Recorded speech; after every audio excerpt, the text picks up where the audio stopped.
This episode is brought to you by Set for Life Insurance.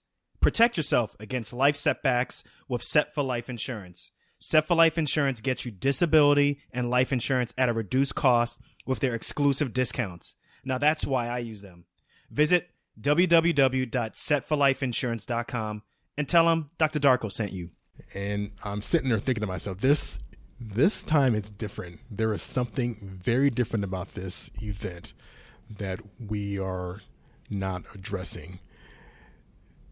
And I felt it was, this was fueled by this refusal to openly and honestly discuss how racism is impacting our society.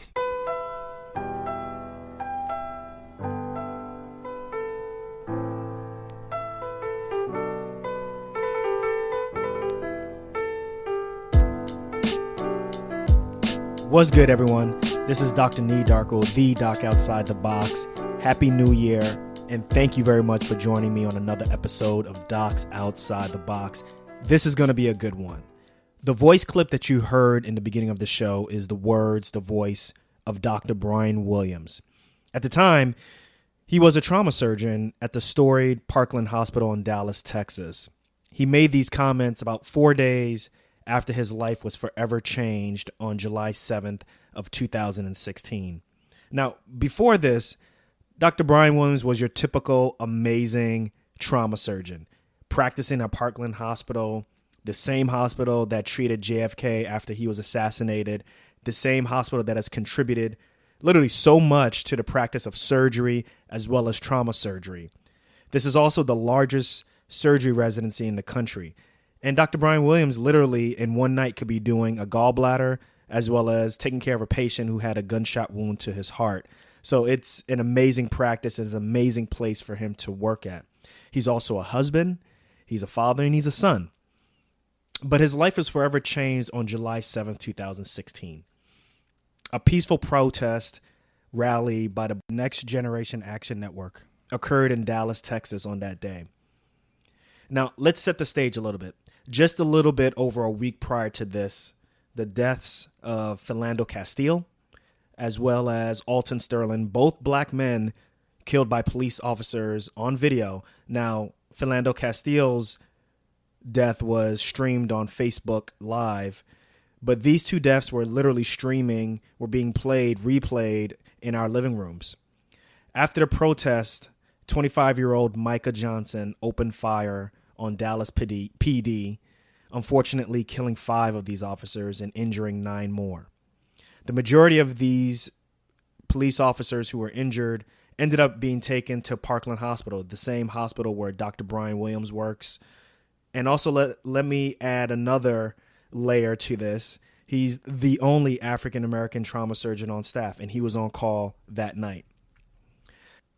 After taking care of these police officers, he was thrust into the national spotlight, kind of unprepared, and he was doing news interviews, and it was very clear that the events of July 7th had affected him greatly. If you go back and if you look at these videos, you can see that there are clear times when he is holding back tears, choking back tears during his interviews, but the most notable of these interviews happened 4 days later on July 11th, when a very distressed Dr. Williams, when he made his comments that really shook up the social media world as well as the news circuit. And in essence, he described how much it affected him that these police officers were injured, as well as the police officers who died and their families. He talked about how he doesn't condone violence against police officers and will even defend them. But also at the same time, he also described how he understood the anger, the distrust, as well as the frustration with law enforcement. So after that interview, he made the news and interview circuit, got a chance to meet President Obama, and then literally went back to being Dr. Brian Williams. But a year later, 2017, pretty much 6 months ago, he shocked the world again when he announced that he was leaving Parkland. He's resigning with no other job prospects. And this sparked a lot of rumors. It sparked a lot of not controversy, but just people were talking as to why would such a well-trained, an amazing trauma surgeon who had just handled one of the most harrowing events in our history, why would he leave this facility? But no job prospects in hand. And he left and he started writing about this, and he wrote that he had an urge to do something more. And as a result, he now finds himself on the speaking circuit. He speaks to law enforcement. He speaks to high schools. He speaks to colleges. He speaks to churches, anyone who will listen. He also is taking on social activism. That is now a priority for him, and has even started a foundation for that. And this is all, in essence, basically just to say that he is a doc outside the box. So there's a lot in this episode that you're going to learn, you're going to be affected by. And you're just listen to the episode and you'll hear how just even recounting the events still affects him. He's also received some negative correspondence from this event. And I suspect that this podcast episode will be polarizing for people also. But before you light it up, before you use your Twitter fingers or whatever social media that you're going to use, my challenge to you is put yourself in Dr. Brian Williams' shoes. What would you do? What would you say if you were in his place? And look, there's only two roads in front of you. There's the safe road, but if you take the safe road and not mention the obvious, then you take the chance, or not even you take the chance, you will miss a golden opportunity to spark a national debate, spark a national conversation and further discussion on something that's plagued this country for hundreds of years. And then obviously, if you take the other road, then obviously there's going to be a backlash that goes along with it. So this is an important episode for me. This is my first time actually interviewing a doctor one-on-one, face-to-face. And also, this is something that I suspect will affect you all in a very positive way, I hope. And I'm looking forward to your feedback. And without further ado, let's get on with the interview. Here with another episode of Docs Outside the Box. Really excited to have my next guest on the show, Dr. Brian Williams. How you doing, brother? I'm doing good. Good to see you again, man. Man, trying to get you on this show was crazy, man. This is a long time coming. It's something that I've been anticipating for a long period of time. I know that there's been so many different stories about what happened to you last year on July 7th. And I know this is an opportunity for us to learn more about you, the real Dr. Brian Williams, as well as what happened that evening and some of the things that have happened afterwards. Because, you know, the reason why I have you on this show is obviously as you're an excellent trauma surgeon, you do excellent clinical work. But as of this past year, you decided to do something that was completely out the box. Right. Kind of sent shockwaves through the trauma community here in Dallas, Texas, as well as through the country. And this is an opportunity for you to tell your story. And this is an opportunity for pre-meds, med students, residents, and young attendings to kind of understand that it's okay to pivot and for us to learn a little bit more about the reasons why you did so, just so they can understand that, hey, if I ever have these feelings, maybe I'm not the only one. Someone else has done it, and you've landed on your feet. Sure. Okay. So before we get too much into the nitty gritty, I'll just say, man, I'm honored to be on your show, and man. I'm a fan of the podcast. I've been following it for a while, and I'm flattered that you said I sent shockwaves throughout the trauma community. I don't know about that, but definitely, it's an honor to be here. So thanks for having me. Oh, it's my pleasure. My pleasure. But look, before we get too much into the nitty gritty, let's learn a little bit about you. So, Brian, or Dr. Brian, tell us about where you're from. Tell us a little bit about your history, man. I want to know more about you.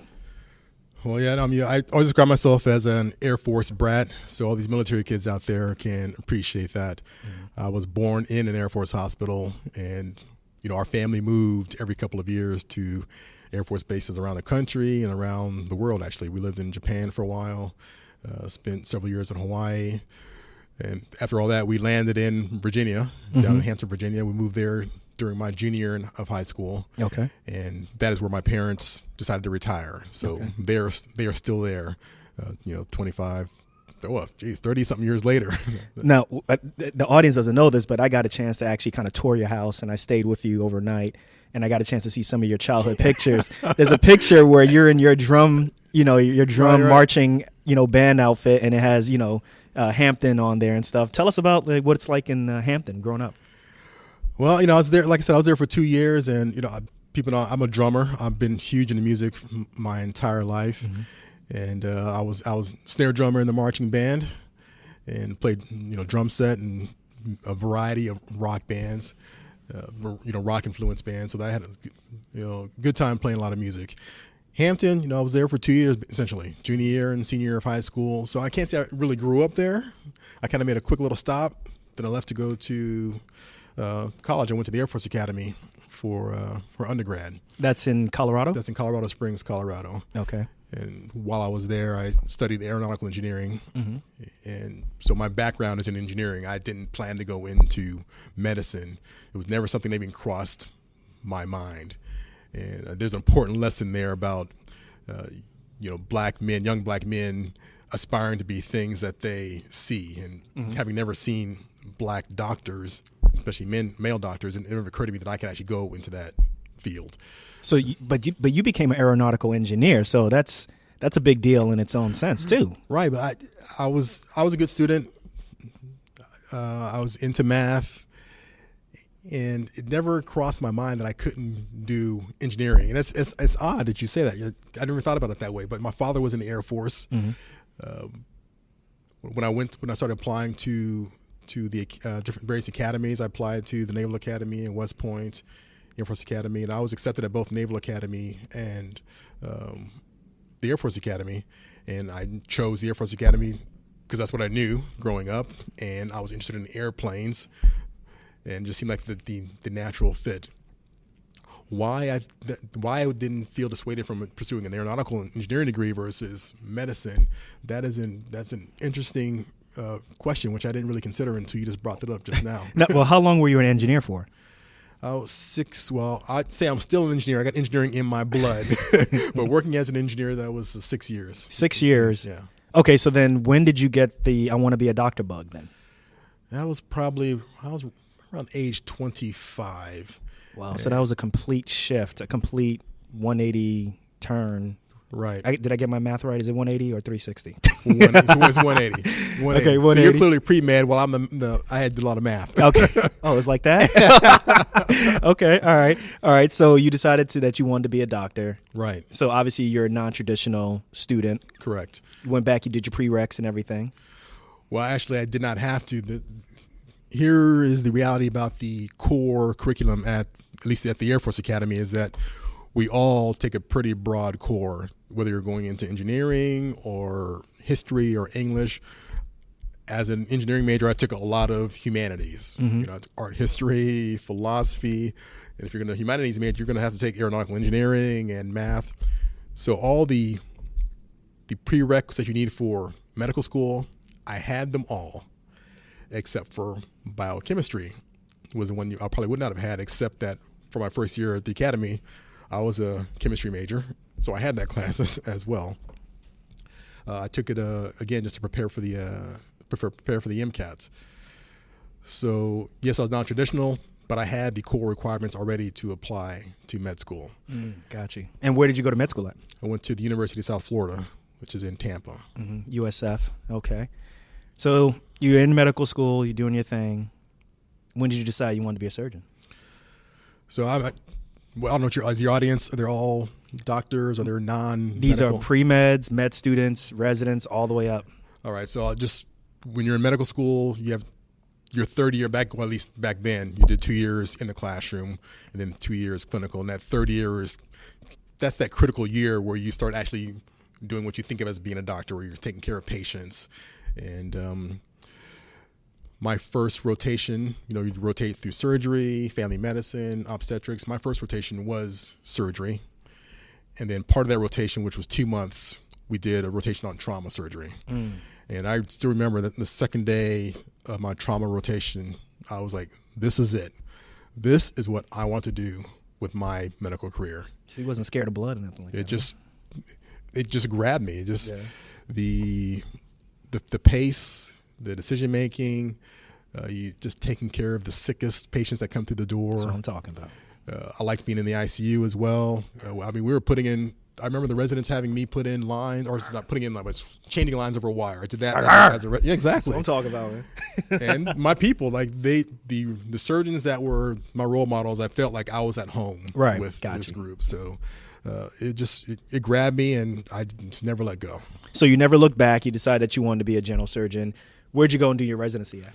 I did my residency at Brigham and Women's Hospital, which is one of Harvard Medical School's teaching hospitals. They have several teaching hospitals. Is it Harvard or Harvard? For me, it's Harvard. Okay. All right. All right. So then after Harvard, you decided that you wanted to do, one of the Harvard affiliates at Brigham, you decided that you wanted to do trauma surgery as your specialty, and you decided that you wanted to do a fellowship, right? Get some additional training. So that's when you came down to the A, right? You came down to the A and got some flavor, and you did your fellowship at Grady Memorial Hospital with Emory, and that's where we met. Exactly. Okay. All right.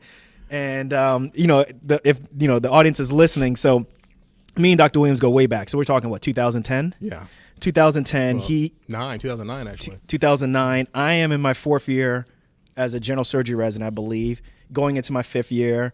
Dr. Williams is doing his fellowship there. He's killing it. He's knocking things out the park and stuff. And I decided to come and talk to him about my I'm going to be applying to fellowships. And I give him a list of all the programs that I'm going to be applying to. He literally looks at me, looks at the list, and literally, I think you either ripped it up or you slapped me across the face with it on both sides of my mouth. It was like, what are you thinking about? How can you go from Grady to these no-name places? Right. And then you also looked at my essay also, right? And you're like, yeah, this is trash. So I had to get back to him a more competitive list. And I got to him a more competitive essay, and the rest is history. I ended up at University of Miami. So I just want to say thank you for that. You provided mentorship to me. Who knows where I would have been if I didn't go there. So I want to say thank you for that. So we developed a relationship then, and here we are 7 years later. And I think it's an important lesson there because I had no idea how that influenced you until you told me that. And thank you for sharing that with me. But you never know. Like one encounter with somebody can change the course of their life or their career. Oh, absolutely. So always make time for someone that is looking for direction or mentorship or advice. Absolutely. So you do 2 years at Grady? Right. At Grady. And then afterwards you end up going to the Grady of Dallas, Texas, Parkland Hospital. Right. Okay. Tell us about that experience. So I moved to Dallas to work at Parkland Hospital. I wanted to be at a hospital that had high clinical volume, high acuity trauma, but also served indigent patients. And I also wanted to be involved with teaching residents and students and fellows. So I had this, clinical draw here to Parkland Hospital and this academic draw to Dallas through a UT Southwestern Medical Center. It just provided everything that when I thought about what I wanted to do with my career in medicine, everything was provided here in Dallas. It never occurred to me to not work at a hospital that wasn't, a Grady-esque type facility. And there's a handful of those within the country, and so I had a very limited list about where I would plan to practice when the time came. Okay, so you're doing your thing here. You are basically taking out gallbladders, taking out gunshot or helping people who've been shot, stabbed. You're basically as general as you can be from a general surgery standpoint, where you're taking care of very sick people who can die any second to people who need their appendix taken out, right? Yeah, and I think it's important to explain to people, like when you say you're a trauma surgeon, that's a very powerful identity. Well, people keep saying, "Oh yeah, so you work in the ER, right?" Like, exactly. Nah, son. But we're general surgeons, and we do general surgery, emergency surgery, trauma surgery, critical care. So the breadth of what we do, I think, is something that we as a specialty need to better explain that to the lay public. Absolutely. I mean, I saw there were several articles about me that describe me as an ER physician. It's a distinct specialty. We work closely together, but it's distinct from what we do. And whose fault is that? I think it's ours, right? Right. You're absolutely right. Now let's fast forward a little bit. Things are going good here. You're enjoying it. You're settling yourself into the Dallas community. You have a very vibrant, I wouldn't say practice, but you're doing very well. And because we as trauma surgeons don't really have a practice. We do work. We come to work and we bring a lunch box and we come to work and we check in and we check out. So I want to talk to you about the evening of July 7th, 2016. I know that this is a very emotional part for you. This is so many bunch of emotions go through you at this moment. But I want to kind of take and paint a picture for the audience, allow you to tell your story as to what happened that evening. So let's start at the beginning, right? This is supposed to be a 12-hour shift for you that evening at Parkland, correct? Correct. Right. So we're talking about July 7th. You're starting your shift at 7 o'clock. Take us from there. Take us from a little bit even before then. Like, you get coffee or did you get something to eat before then? How'd that go? Right, and we do 5 p.m. to 7 a.m. if you do the overnight shift. Typically, I work 24-hour shifts. That's what I prefer to do. I don't like splitting them up. I like to be on call with the residents for the entire shift. This night, I agreed to do the overnight shift because one of my partners needed a change in the schedule. So I said, sure, I'll do the overnight shift.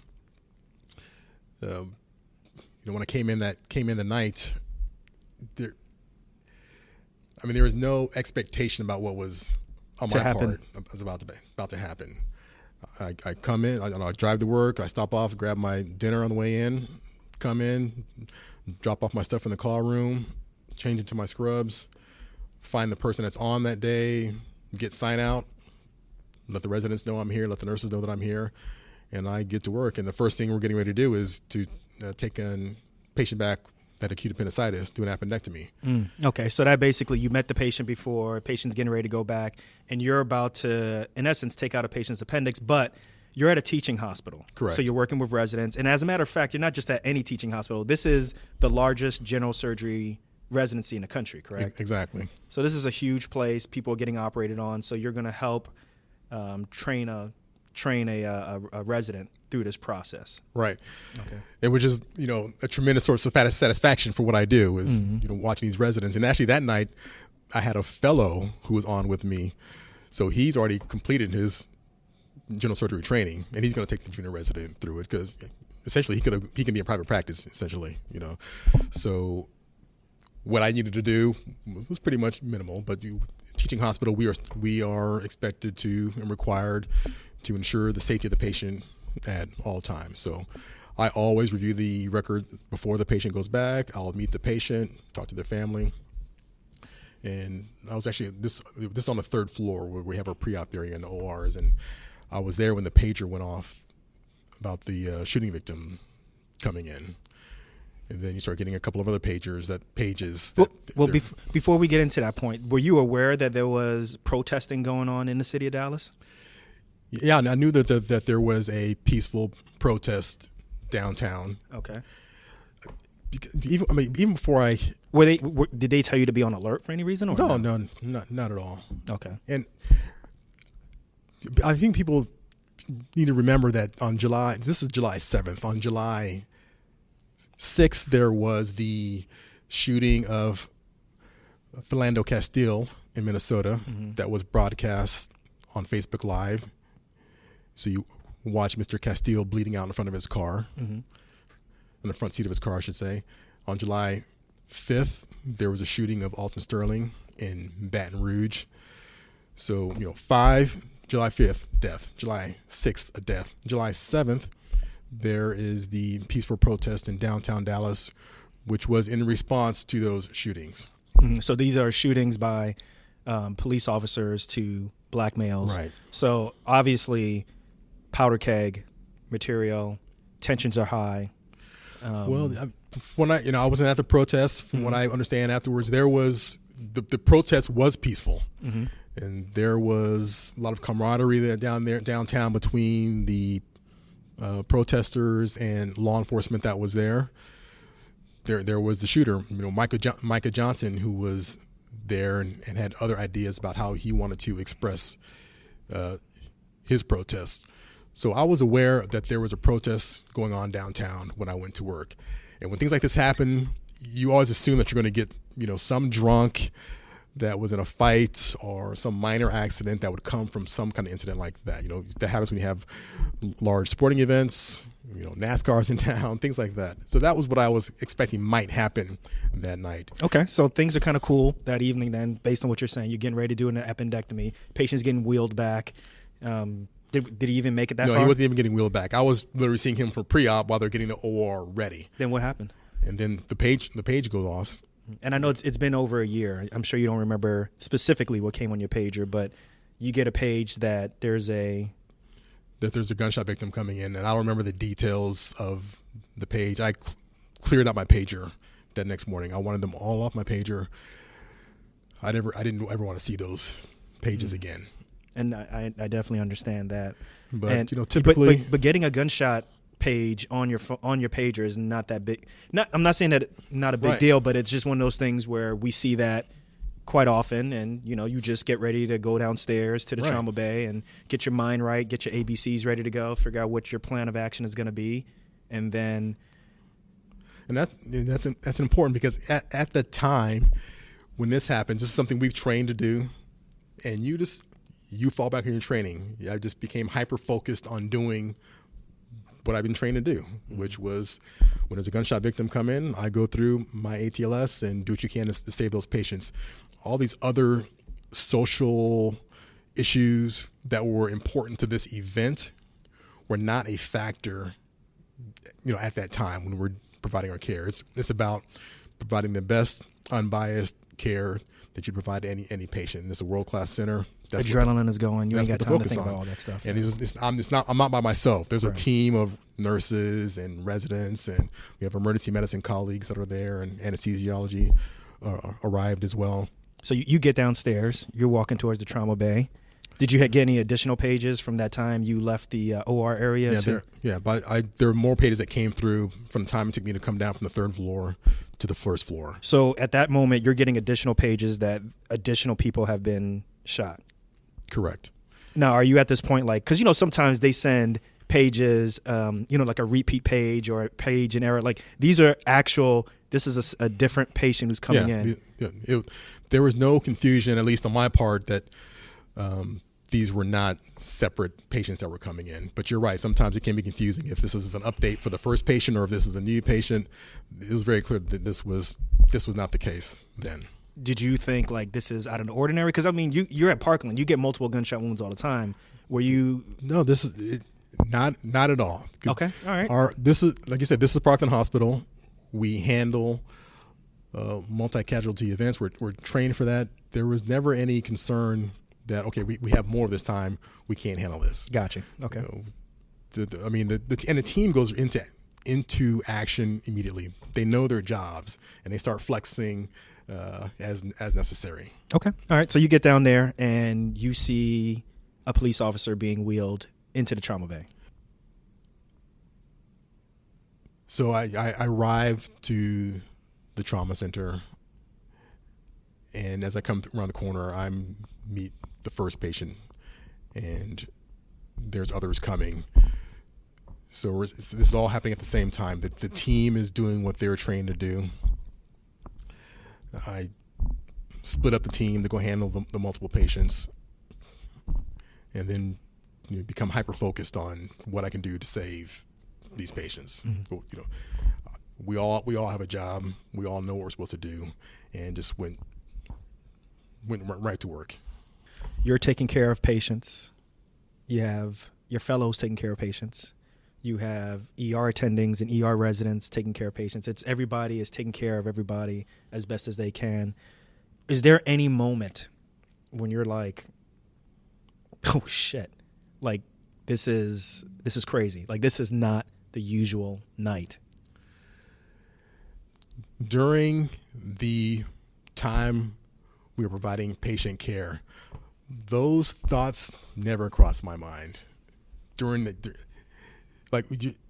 times of crisis, you just become hyper focused on doing your job. So you fall back on your training. Yeah, I think you can appreciate that as a trauma surgeon.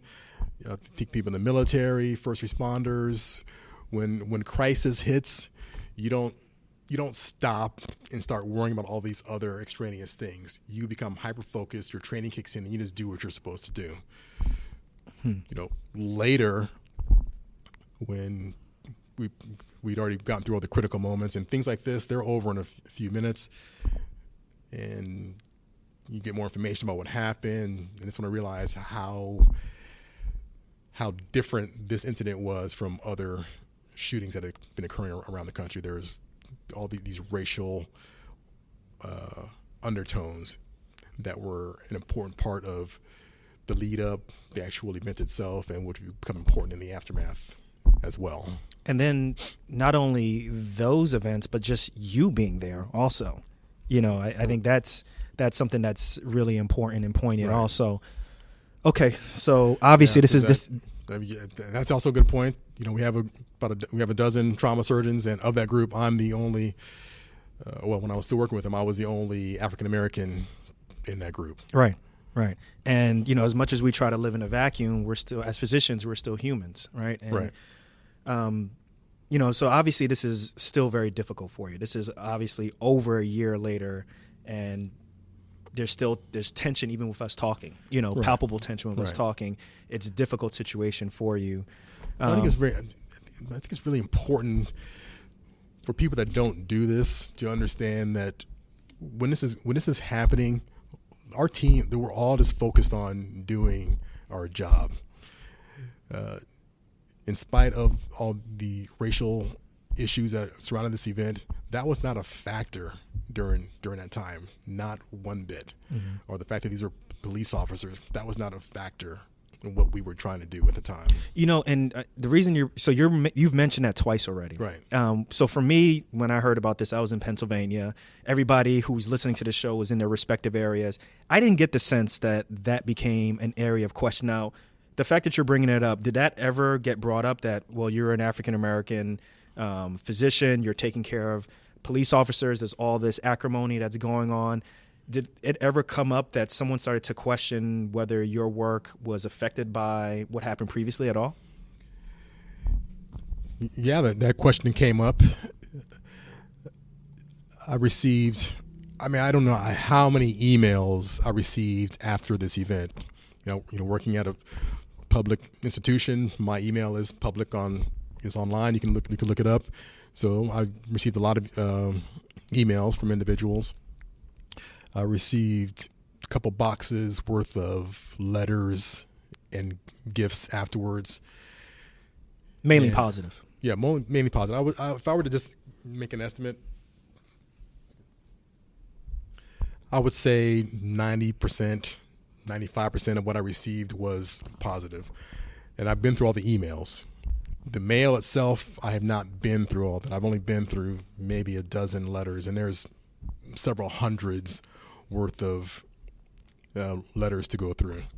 And the reason I had not gone through all those was, as I read them, it's emotional. I had to be in the right headspace to read these things.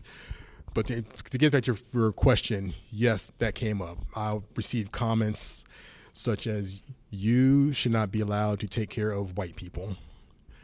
I received comments that I should not be allowed to take care of police officers. And there was also the other side. There was comments that said they were glad that I let these police officers die, which, I mean, I don't even know how to respond to.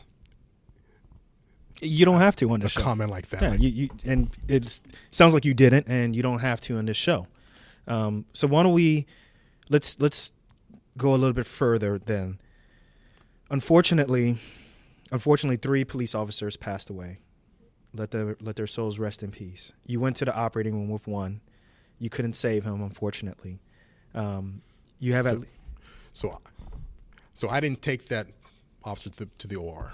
I stayed down in the trauma center because there was more patients coming in. We had 7 officers come in. So that patient, I transitioned to one of my partners who took him to the OR. Okay. We will. Obviously, after 24 hours later has passed. However time has passed, there are all these different emotions that are kind of going through your mind. Then comes the press conference, right? There's a press conference. CNN is going to be there. Fox, all these different news outlets are going to be there. Now, from what I heard, rumor is that you initially did not even want to be at this press conference. Is that even true? Oh, yeah, that's correct. When I was notified about the press conference, I had no intention of being there. I didn't want to be up in front of cameras talking about this event. It was and still is the worst night of my professional career, and I just didn't want to be there. I don't explain. I didn't want to be talking about it. Now, in terms of, I mean, even after that night, that you get to go home and you get to decompress, and obviously a whole bunch of different feelings. Did you get a chance to talk? Did you talk to your wife about what happened? Did she ask, like, tell me everything that happened? Like, or is it one of those things you come home and you go straight to bed and that's it? You don't even turn the TV on or anything like that? Well, it's initially, and I'm not sure if this. Initially, I tried to wall that off, compartmentalize that, and just move on. And that was a long night. I was there much of the next day, and actually that night, I remember I think we had to go to a birthday party for a friend of my daughter's. So I had to go do that. I can't stop at this point. And then the next day, I went back to work, and I was there to work the next day as well. So the press conference is like about 4 days later? 3 days. Happened on Monday, so 4 days later. 4 days later. So I didn't stop and really try to process this. Although it was, it's going on in my mind. It's there. It's kind of bubbling. But I didn't intentionally stop by and say, Brian, this happened. What do you think about it? Nor did I have any significant discussions with my wife that I can recall. I don't remember. This is all. It's still kind of a fuzzy time for me. Okay, so you eventually decide that you're going to go to the press conference. You go to the go ahead. Yeah. So this is my wife made me go to the press conference. Okay, when I told about that, we were texting and talking. I just said, yeah, they're having this press conference, and I'm not going to go. And I say this, talk about my wife. I said, she will describe herself as a very supportive spouse. I told her she's a very directive spouse, and she said, "Oh, you're going to go to that press conference," and she had very good reasoning, which I just wasn't appreciating at the time. Is because of this event, you have a peaceful protesting police misconduct against black men. You have a black shooter that is targeting white police officers. That mix right there is an important thing that cannot be overlooked. Then you have me, the only black surgeon in this group of trauma surgeons that is working the night that he initially was not supposed to work, involved with this event, trying to save these police officers. And her reasoning was like, look, you have to at least be on camera to be seen. People need to see that there was a black man trying to save these police officers, which, when I look back at it now, it makes complete sense. At the time, I was like, I really do not want to go. This really bothers me. And she says, like, if you break down and lose it on TV, I'll still support you. But like, you're going to that, you're going to that press conference. Okay, so you're there and everybody's talking. You had no plans of talking, right? No, I had no intention. I was just going to be a visible presence for the press. So the mic is just going from representative of Parkland to another representative to surgeon. Are you at some point like what are you thinking at this moment? Because look, CNN is there, Fox is there, BBC News is there, New York Times is there, Dallas Morning News is there, lights, camera, action, everybody's there. The whole world is looking at you. You're not speaking though. Everybody else is speaking. What's going through your mind? So what's going through my mind, I'm listening to how the press conference is progressing. And I hear the discussions about, the hospital's response, what we did, the number of patients we saw. Yeah, you've seen these before. It's there's a script you go through. That's probably not fair to say there's a script you go through, but you're going through all standard things you talk about after a multiple casualty event. And I'm sitting there thinking to myself, this time it's different. There is something very different about this event that we are not addressing. And I felt it was, this was fueled by this refusal to openly and honestly discuss how racism is impacting our society.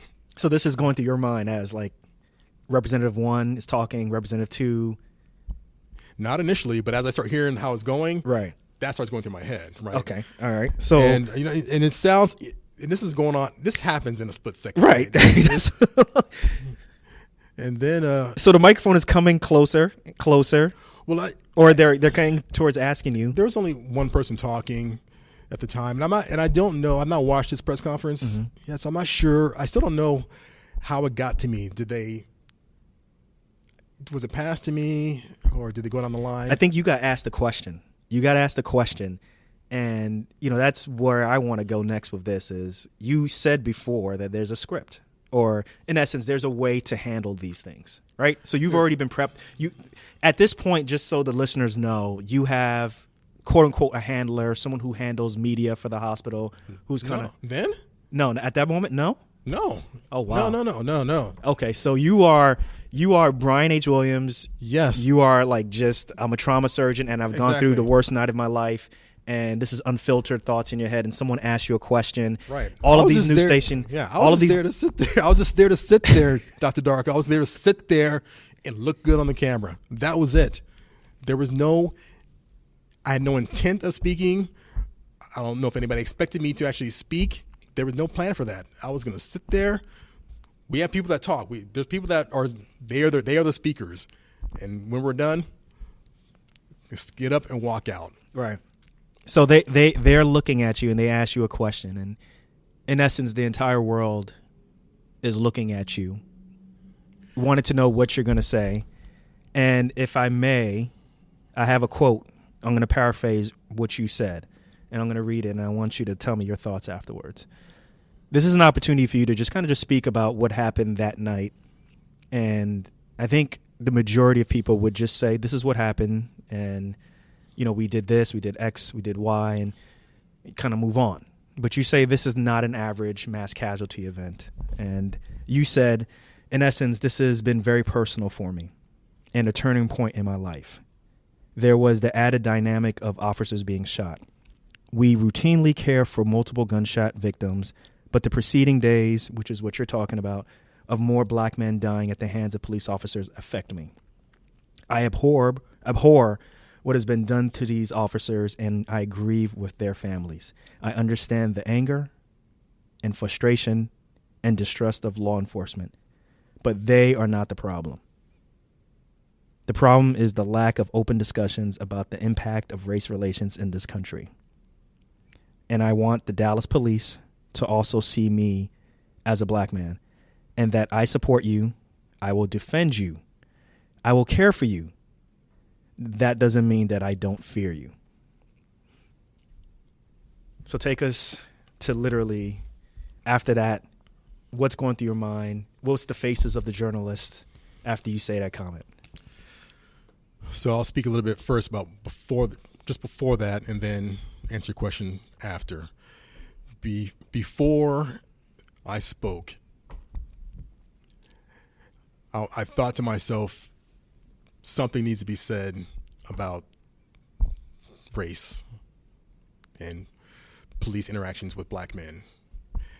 And I also thought to myself, not only does it have to be said, if it's not said now, it'll never be said. And if it's not said by me, no one's ever going to say it. This is not going to happen. And I also just accepted that once I open my mouth and say this, I'm going to get fired. You can't take it back.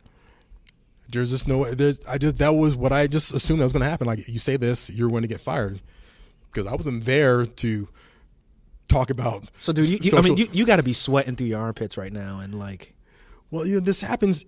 When you and I are talking about this, we talk about this over minutes, right? Right. Everything that we discussed happened in my head in a split second. That all that reasoning and logic and thinking about the outcomes, it was a split second, and then the mic's in front of your face. If that's the case, and I'm going to speak, and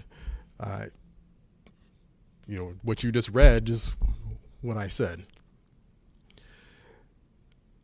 I had no intention of saying that on that day. I had no expectation of the impact it would have and what would happen. And just so you understand, I'm extremely private person, media shy, certainly not media savvy. At that point, I've kind of had a crash course in interacting with the media since then. But it's just not something I wanted to do. Even when I was asked to interact with the media, at that time I would deflect that to others that I worked with. It just wasn't what I was into.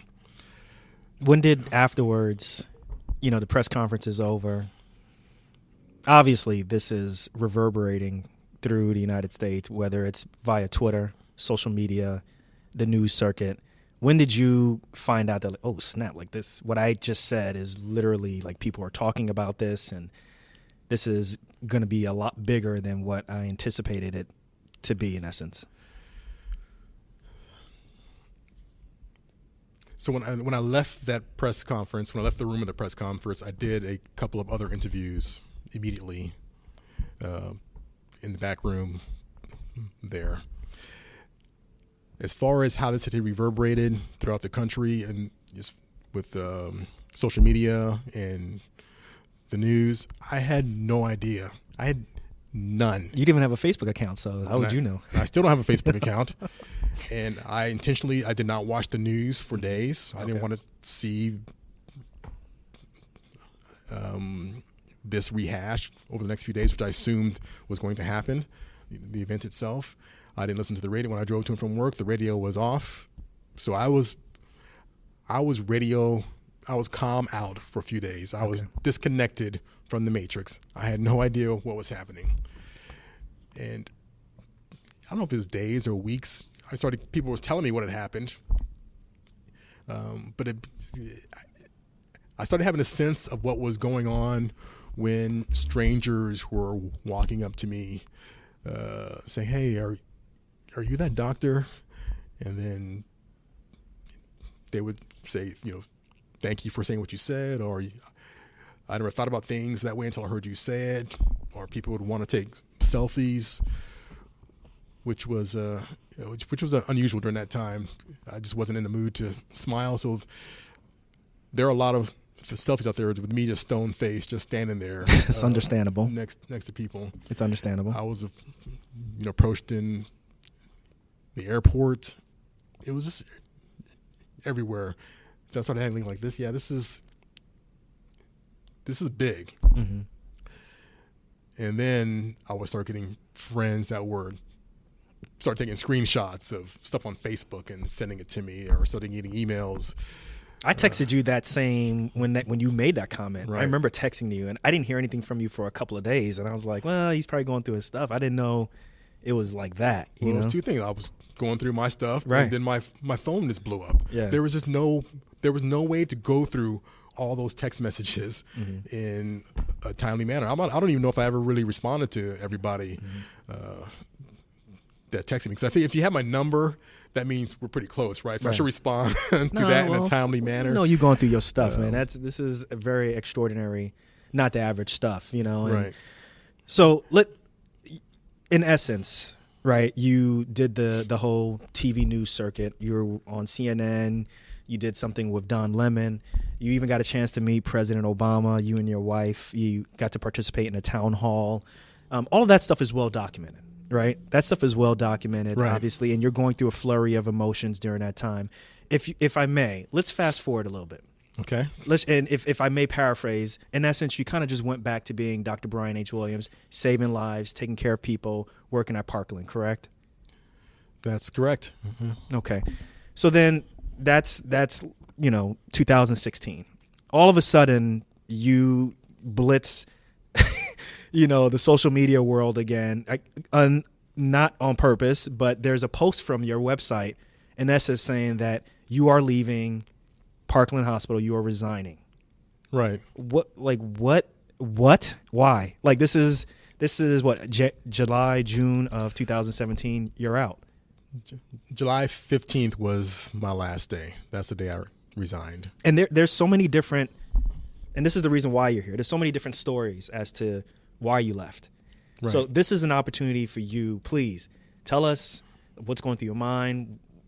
Like, someone like you literally are at one of the top training facilities in the country. Right. You're taking care of indigent populations. You're doing everything that you've always wanted to do. You're at the hospital where, unfortunately, JFK passed away. Right. This, at one point, was the White House or the Oval Office for a couple of minutes, back in the 60s. So, like, in terms of history, in terms of tradition, in terms of, where you want to go in the trajectory, this is the job that you want. Yet, you walked away from it. Man. My man, what happened? Well, yeah, you're right. This was the dream job, and I was saddened to leave it. It combined everything that I wanted to do when I thought about my career as a doctor when it comes to teaching residents and students and the clinical work I did at the hospital. It certainly was not an easy decision, but it wasn't a rash decision either. It'd been a few years even prior to the shooting when I had been considering leaving. Why is that?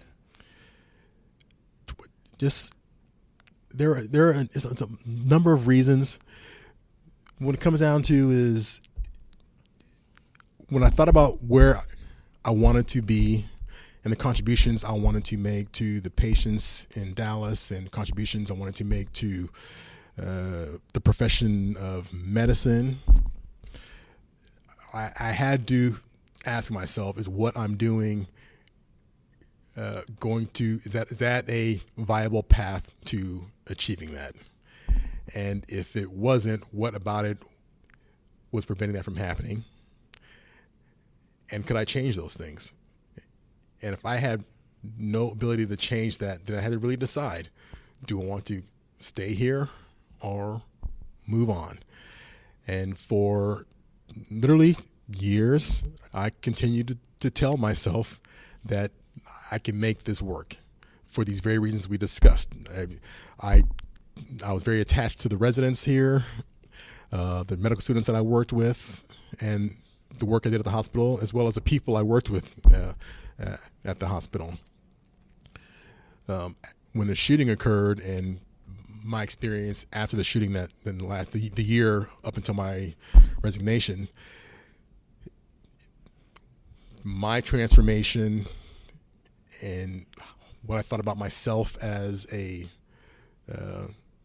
surgeon, teacher, and as a black man, I can no longer make excuses to myself about why it was okay for me to continue when I did not feel that path would allow me to do what I wanted to do for the profession and for society. And that's when I decided, okay, Brian, you just need to cut the umbilical cord. Okay. All right. I mean, then, but that's the truth, though. I mean, in that sense, it's the truth. And the reality is, because a few months before the shooting, I was actually interviewing for a job a few months before the shooting occurred. Really? Yeah. Okay, so this is not like a Jerry Maguire moment where, like, the night before you hand in your resignation letter, you are like writing up what you're gonna write, your manifesto, and you're just gonna pop it on them the next day. Like, this is something that you've kind of had in your mind for years. Right. For whatever reason, you kind of suppressed it. You lasted another year, and then right. You had your moment. Right. I mean, and the reality is, if this shooting is tragic and there's the ripple effects about who's been affected by that, we will never know. Mm. But the reality is, from all that grief and suffering I went through, and I'm still going through some things now. The growth that occurred from that as well. You really have to think, like, what am I going to do with my time while I'm on this earth? In essence, you wanted to think outside the box. You want to be a doc outside the box. Right. Like you said, I wanted to be exactly. I can't even say it any better than that. And I think what's difficult for a lot of people to, and I hate to put thoughts in other people's minds, but just based on some of the comments I received, why would you leave this? Why would you leave? But I guess the thing that really challenged people was that I didn't have a job lined up. Right. Yeah. I was leaving to go to another job.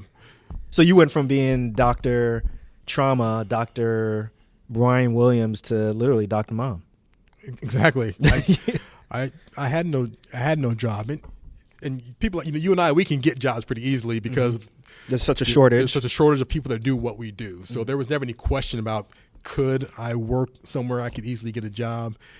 But I know the worst thing I could have done was to take a job somewhere else, uproot my family, and move to this other job without really thinking through if that's what I want to do. But it was necessary for me to take a step back and just put everything on pause. And I was fortunate that I was in a position where I could do that for a while. You got to have that cushion, 3 to 6 months money that you have. Hey, you've been listening to the show. Okay, so you took a little bit of some personal finance advice. You had about 3 to 6 months of an emergency fund, also known as the FU money, right? I'm out, right? I'm sure that's what was on your mind. Yeah.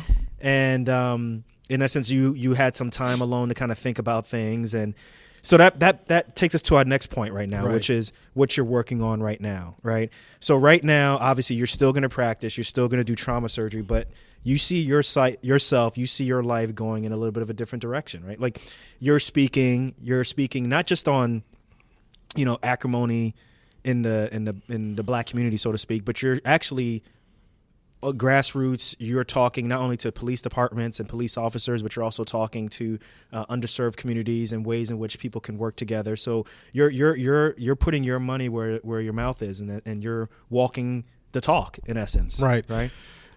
That is one of the unexpected outcomes of this is becoming a public speaker.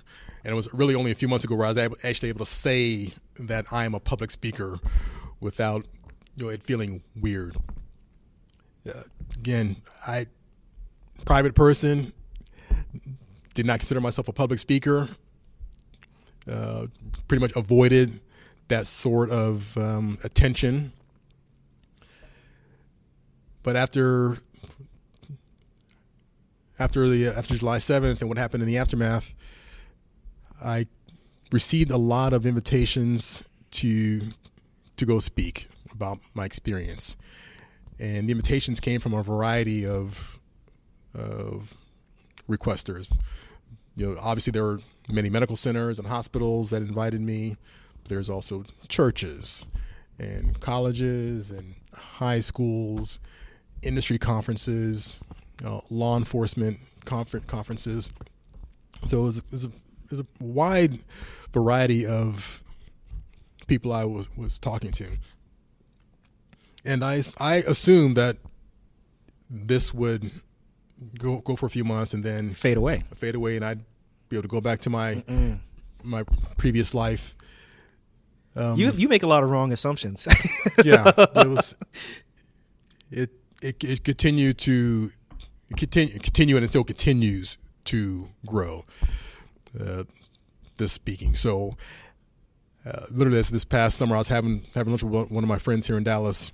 This is when I was not working, and I said, "Hey, I'm unemployed. I don't know what I'm going to do." And he's like, "You're not unemployed. You're a public speaker. Like, you need to embrace that. That's what you do." Mm-hmm. So when I continue to speak, whomever wants to have this discussion about racism and violence and social equity, but also talk quite a bit about resilience after adverse events. And no matter what I'm doing, I'm sharing my story, because there's power in testimonials, and it's uncomfortable for me to be that open with people whom I don't know, but I recognize that it's actually having an impact. So that's why I continue to do that. The feedback I get is overwhelmingly positive.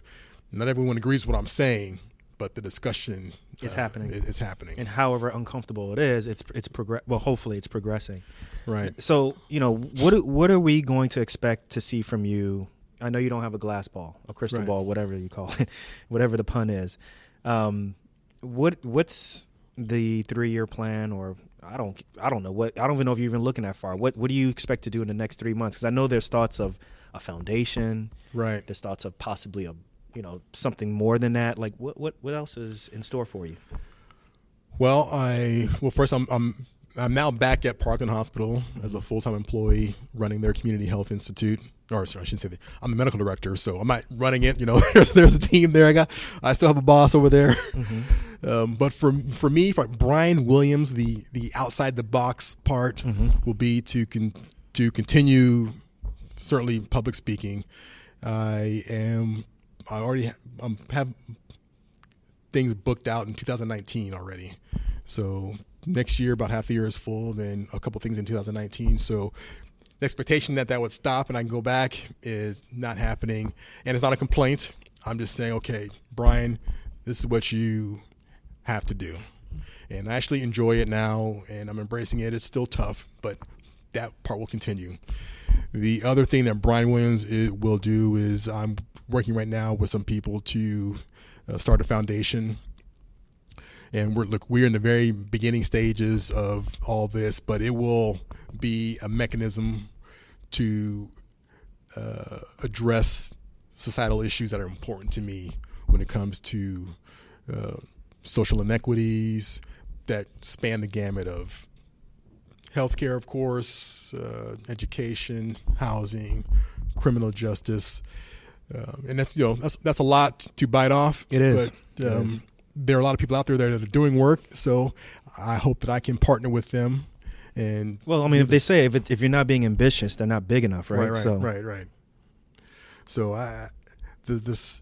I'm very excited about the opportunities, and I can't tell you that I can see clearly down the road, but I know that I have no fear about taking these chances, and it's the most liberated I've felt in my life in a long time as far as my professional career, but also for me as a person to live a life that's authentic, that's in line with my ethos and who I feel I truly am. I love that answer. Well, listen, Brian, we are getting towards the end of the interview. That was fast. It goes fast. Oh my gosh. It goes fast. We went through a gamut of emotions and but this is a quick moment where I always take my guests through some quick, fast questions. Okay. So you ready to do this? I'm going to ask you some questions. You just think of the first thing that comes to your mind. Don't overthink it. All right. If it don't worry. If it comes out bad, I'll just edit it out. Right? That's a lie. I tell everybody all the time. I'm not going to edit it out. All right. Let's go. Let's do this. All right. So what's one thing you want people to learn from this podcast? So one thing I want people to learn from this podcast is to live a life of authenticity, and that requires you to have some fearlessness and courage about opening yourself up to others and showing them the parts of yourself that you generally try to keep hidden, because with that it is freeing to you, but it also has impact on people that hear your story. And you have an opportunity to really positively impact the lives of many people beyond yourself. Love it. I love that answer. So knowing what you know now, look, you're a child of the 80s, right? You know what I'm saying? You grew up in the 80s. You knew about Back to the Future. Let's say you, Dr. Brian Williams, right now, woke Dr. Brian Williams, got an opportunity to go back and give yourself advice as a pre-med. What's one piece of advice you would give yourself? Right, so we know I was never pre-med. Oh, yeah, that's true. How about this? Let's do this. Let's do med student Dr. Williams. How about that?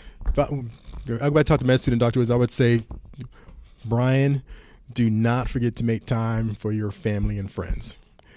It is so easy to get immersed in medical school and all those obligations that you forget to make those phone calls, take time to hang out. And I did it. And there are people that I've lost track of over the past couple decades that I would like to just say hi and thank you. Appreciate that. What's one life hack or a piece of technology that you're using right now that makes your life easier? Oh, my life hack is when I schedule my work days, I schedule it in 15-minute increments. Really? 15 minutes. Is that from the military? No, it's not from the military. I saw this on a life hack website or something online. I was like, because you think about it, you schedule, okay, I'm going to have a half an hour meeting. See, if you didn't say that, you could have been like, that's like the Brian Williams approach. No, I'm not going to take credit for something that's not mine, but I read that and I'm like, that makes sense. You schedule a half an hour meeting and then you meet for 10 minutes and it's 20 minutes wasted. So I'm like, You know what? This podcast was only supposed to be like 30 minutes.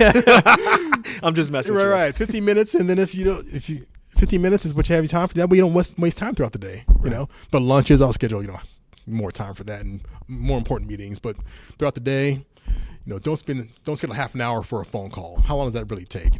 10, 15 minutes, and you're done. You can move on. Got you. All right, that's a good answer. I like that actually. I actually may incorporate that into my life. What's one thing that you are proud of that nobody else knows about? One thing that I'm proud of that nobody else knows about. I'm proud that I recognize now how important time is with my family. Because I really admit that when I took the job as a trauma surgeon, I was happy to be done. With my training, I'm out on my own. Being in trauma attending is the greatest job in the world, and I was just completely immersed in being at the hospital, teaching residents and students. That was all I did, and my time with my family suffered as a result. And I'm glad that now I'm proud that now I've recognized that time is very important, and I'm very focused on ensuring that I minimize how external obligations impact my time with my family. I want you to finish this. I'm not just a doc. I'm a surgeon activist. Damn, I haven't had that one before. I like that one. One, man. That's a good one. That's a really good one. Well, look, Dr. Brian Williams, I really, really appreciate you taking the time to come and talk on this show. I know that you've done the circuit. You've talked about this story, however emotional it is, multiple times, but there's nothing like getting a chance to kind of tell your story the way how you want to tell it. Right. And, I just want to acknowledge you for a whole host of things, not only obviously being a mentor to me when I was early in my training and helping me to kind of look a little bit further and looking, at more competitive programs, which had a really big effect on me as to my trajectory and where I was going to go. But also at the same time, there are points in our life when we can look back and say, are we really proud of that opportunity or that event?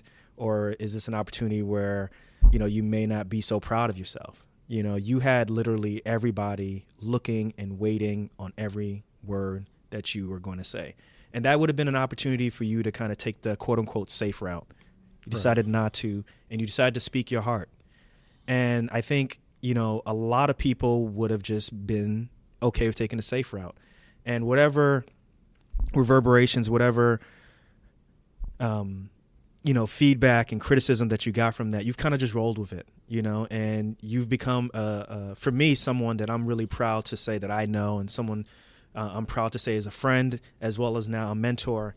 And I just want to acknowledge you for saying what you said. I know it was very difficult at that moment. I know you probably felt like you were on an island. I know you probably felt there was a bunch of heat on your head and everything, maybe on your ears. But that was up. And that was one of the proudest moments I ever felt at that time. Because in essence, I think we all kind of feel like we can compartmentalize our lives and be like we're in a vacuum. But sometimes it's okay to say we're human and, we feel a certain way. And I just want to say, thank you very much for speaking up like that. You spoke up for a lot of people who felt the same way.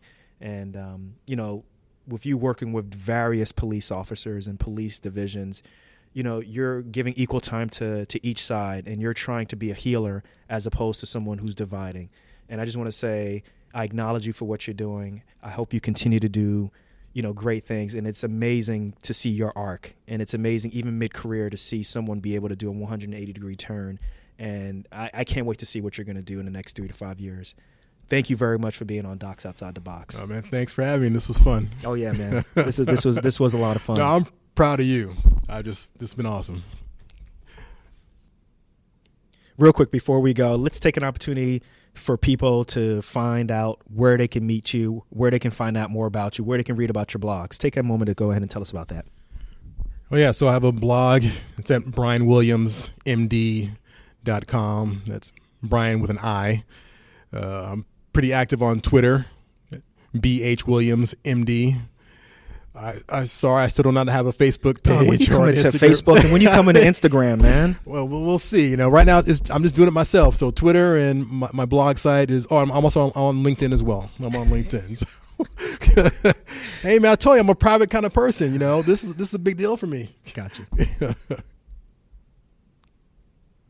And that's a wrap. Another great episode is over. This one, I'm really interested to hear what the feedback is on this one. I really enjoyed talking to Dr. Brian Williams. And actually, like I said earlier in the show, this is the first time that I flew out to go meet a guest and actually do a one-on-one live interview. I'm looking forward to doing more of these interviews. I think it's a lot more personable than doing it online. But either way, I'm going to still keep giving you great episodes. Keep listening. Share this episode with others. I think the easiest way is to share it through Instagram. But if you don't know anybody who's on Instagram, share it with email, share it with Twitter, share it with Facebook. I would really appreciate that. And then also, as always, leave a review on Apple Podcasts or Google Play and Stitcher Radio. So I'm going to catch you on the next episode. But before I jet, remember one thing. We only got one life. Let's make it count and live outside the box. Peace.